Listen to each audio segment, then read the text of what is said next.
guys good morning মোৰ চেনেললৈ আপোনালোক সকলোকে স্বাগতম জনাইছোঁ দেখা পাইছে বৰষুণ দি আছে সেইটো কাৰণে তুলসী গুৰিটো অলপ চাফা কৰি ল'লোঁ উপায় নাই চাফা কৰা হৈ গ'ল চাফা কৰি মেলি এতিয়া আপোনাৰ চাহ একাপ খাই ল'লোঁ চাহ তাহ খাই হোৱাৰ পাছত আপোনাৰ ৰুম চুম চাফা কৰা হৈ গ'ল ৰুম চুম চাফা কৰি দিলোঁ ধুনীয়াকৈ আহক চাই থাকক আপোনালোকে কি কৰোঁ কি নকৰোঁ নহয় জানো মৰ্ণিং টাইমত খাব পৰা এটা ইজি ৰেচিপি মই আপোনালোকৰ লগত শ্বেয়াৰ কৰিছোঁ চাওক ভিডিঅ'টো তাৰ বাবে মই অলপ আটা ল'লোঁ আৰু এটা ডিম লৈ পেলাই অলপ পিঁয়াজ ল'লোঁ আৰু ঠাণ্ডা পানী লৈছোঁ যদি আপোনালোকৰ লগত গাখীৰ আছে তেনেহ'লে গাখীৰ ল'ব পাৰে ইয়াত মই কিন্তু ঠাণ্ডা পানীহে ব্যৱহাৰ কৰিছোঁ ঠাণ্ডা পানীয়ে ব্যৱহাৰ কৰিব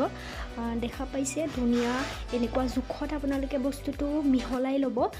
মানে গুলি ল'ব গুলি অলপ নিমখ চিমখ দিব কাৰণ নিমখ নিদিলেতো একো বস্তুৰে সোৱাদ নাহে যিহেতু সেইটো কাৰণে মোৰ হৈ গ'ল গুলা